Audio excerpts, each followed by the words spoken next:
When the internet began, bulletin board services, or BBS, became the first online communities of the so-called information superhighway. Using their phone lines, people logged in from all over America to talk about sports, games, movies, and on one BBS in particular, share their ghost stories. Over time, those communities all went dark, except for one lone server that continues to operate somewhere in an unknown part of Pennsylvania's Rust Belt. A relic of the 1990s, veiled in mystery, it is a digital archive of humanity's strangest encounters with the unknown, as told by the people who experienced them. My name is Brandon Schexnayder, and you are listening to Fear Daily.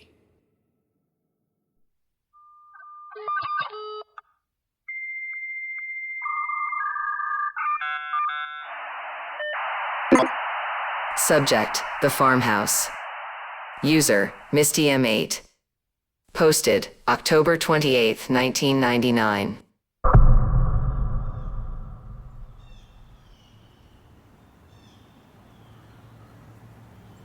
I moved into the farmhouse after the divorce because it was cheap and quiet and just far enough out of Pittsburgh to feel like I could start over. It had been empty for a while, but the bones were good. Real wood floors, tall ceilings, one of those deep sinks with rust stains you can never quite scrub out. The kind of place that groans at night, even when the wind's dead still. First couple weeks, it was peaceful. I unpacked slowly, stayed up late watching rented VHS tapes, slept in as long as I wanted. It was lonely, sure, but it felt clean, like a reset. And the Lord knows, after the last few years of a shitty relationship, I needed this. Then I started waking up feeling wrong. The first time, I was on the couch. I dozed off with a blanket half on, TV screen glowing blue, the sound just static. I opened my eyes and knew something was off before I could name it. The room looked normal, same shadows, same flickering light, but I couldn't move. My arms, my legs, even my tongue, they wouldn't respond. I couldn't even blink. I felt a weight on my chest, like something was kneeling on me. Panic set in fast. I couldn't breathe right, couldn't scream. My lungs were working but shallow, like I was stuck under deep water. I tried to roll, tried to jerk my body sideways, but nothing moved. And then I saw her. In the hallway, standing just inside the edge of the light. At first, I thought I was looking at a mirror, maybe dreaming through one. Same shape, same hair, same build, even the same old hoodie I sleep in when the house gets cold, but something about the angle or the lighting made it all wrong. Her head tilted too far to the side. Her mouth was too wide, stretched into a grin that made her cheeks look split at the corners. Her eyes were sunken, black, not hollow exactly, but deep, like staring down a tunnel with no end. She didn't move. She didn't speak. She just watched me struggle. I woke up gasping like I'd been drowned. The room was the same, but she was gone. My chest ached for hours. I told myself it was just sleep paralysis, that thing you read about in magazines but never think will actually happen to you. It's a one-time glitch in the brain. But it wasn't. It happened again the next night, and The night after that, always the same paralysis, always the weight, and always her, closer each time, sometimes at the foot of the bed, sometimes standing beside it. Once, I swear to God, she was crouched over me, her face inches from mine, head upside down, that awful grin stretching past where skin should go. She looked at me, but she wasn't me. She was wearing me. I started sleeping with the lights on, but that didn't help. I tried staying up for as long as I could, 3, sometimes 4 days at a time, but my body would eventually just crash, and every time I did, she was waiting. Then came the day stuff. I was brushing my teeth in the upstairs bathroom when I looked up and saw her in the mirror. Not behind me, but as me. For a split second, the reflection didn't match. My hands were still, but hers were moving. She smiled while my face stayed blank. I dropped the toothbrush and backed out of the room. I didn't go back in until the next morning. After that, I stopped using mirrors, turned them around, covered the hallway one with a towel, but it didn't matter. I started seeing her in windows, in the reflection of the microwave door, and the gloss of the TV when it was off. Sometimes she was there, and sometimes she wasn't, but it got to where I couldn't trust myself to know the difference anymore. Then things shifted. A few nights ago, I didn't wake up paralyzed as usual. I actually didn't wake up in the house at all. I was somewhere else. Underground, I think. I couldn't see walls, but it felt damp and narrow, the air thick and warm like a cellar in summer. There were faces all around me, some familiar, some not, some smiling, but all of them floating, suspended in the dark. I looked down and saw my hands. Hers. Mine, but not mine. The feeling was sickening, like being trapped in a body I used to know, but different now, stretched and wrong, full of something else, something ancient, something watching back through me. When I woke up, I was already sitting upright in bed. My feet were on the floor. The lamp was on, but I hadn't turned it on. My hands were shaking, but they were mine. My mouth tasted like dirt. I told myself I must have been sleepwalking. I have to believe that. But today, when I walked past the big living room window on the way to make coffee, I caught a glimpse of my reflection out of the corner of my eye. I wasn't smiling. She was.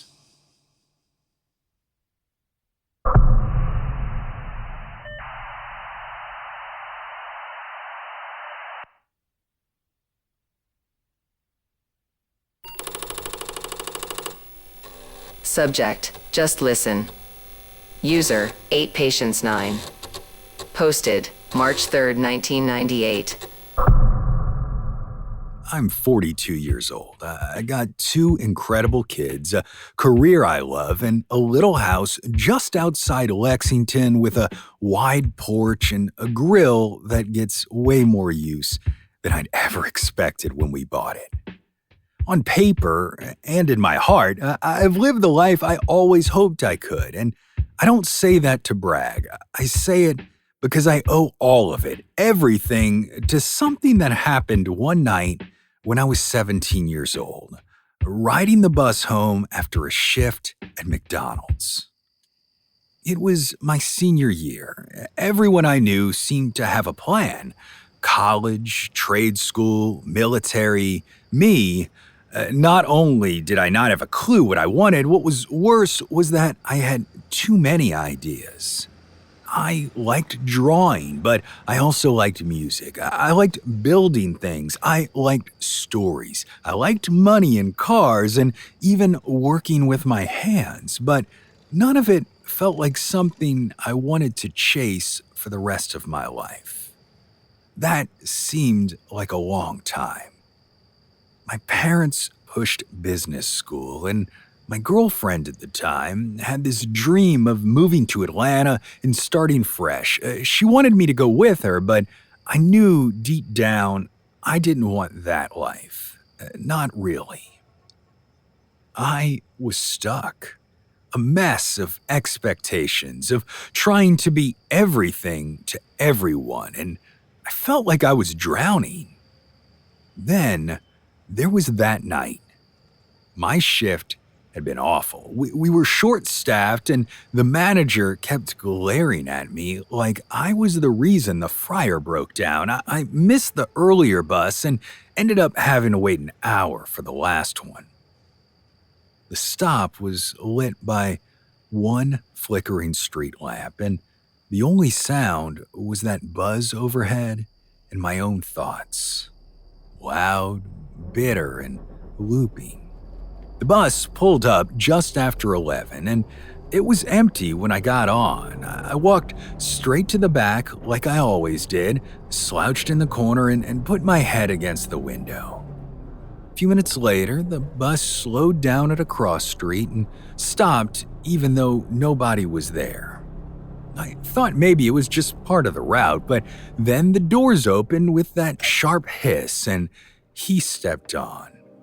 An old man, had to be in like his 80s, a long gray coat, hat pulled low, carrying what looked like a leather-bound journal in one hand. He didn't look at the driver, didn't look around, just walked down the aisle like he knew exactly where he was going. And then, despite the bus being completely empty, he sat down right next to me, not across from me, not a row ahead, right next to me. Our knees almost touched. I froze, gave a polite nod, and expected him to just sit in silence. But after a minute, he leaned forward slightly and said, "Rough night?" I didn't answer right away, just kinda laughed under my breath. You could say that. He nodded like he understood something bigger than I was saying. "You ever feel like there's a voice inside you?" he said. "And every time you try to listen to it, someone else turns the volume down?" I turned to look at him. His eyes were pale blue, almost gray, but sharp as anything. There was something heavy behind them, not tired, lived in. "Yeah," I said, "that's exactly what it feels like." He smiled a little, not like he was amused, more like he was sad to be right. "I spent my whole life doing what other people expected," he said. "Good grades, got a degree, married the first girl who said yes. I took the safe job, bought the safe house, paid bills on time, played it smart, did everything right." He tapped the notebook in his hand with one long weathered finger. "And you know what I dream about every night? I dream I'm 18 again, sitting on a bus like this, and I get the chance to choose the other thing, the thing that scared me." I didn't speak, just stared ahead as he kept going. "I had music in me," he said. "Wanted to write songs, poems, travel, but they told me I couldn't make a living off dreams, that it was selfish, that it was foolish." He looked down for a moment. The lights of the city passed over his face through the window, and he suddenly looked so small. "I would give everything I have," he said, barely above a whisper, just to go back and take the bull by the horns. The bus slowed again, and it was my stop. I stood up. "That's me," I told him. But when I turned around to thank him, the seat was empty. No old man, no notebook, just the imprint in the cushion and the cold draft you feel when someone leaves a room you didn't see him exit. The driver didn't see him either. I asked half jokingly, "Where'd the other guy go?" He looked at me like I'd lost it. "Son, you've been the only one on the bus since you got on." I walked home in a daze, didn't sleep that night, and the next morning I skipped school and drove out to a trail I used to hike as a kid. I sat on a rock overlooking the river and made a list. Everything I wanted to do, not what my parents wanted, not what my girlfriend needed, me. It wasn't clear, it wasn't organized, but it was honest. That's the day everything changed. I didn't go to business school. I didn't follow anyone else's path. I took jobs that gave me time to make art. I moved around. I got lost a few times, but I built a life, one I'm proud of. And every now and then, when things get loud again, when the world tries to turn down that inner voice, I think about that old man. The weight in his eyes, the notebook he never opened, and I wonder if he was ever real at all. But I do like to believe he was, that some part of the world cracked open just enough to send someone back to remind me, to say, listen to what's inside before it's too late.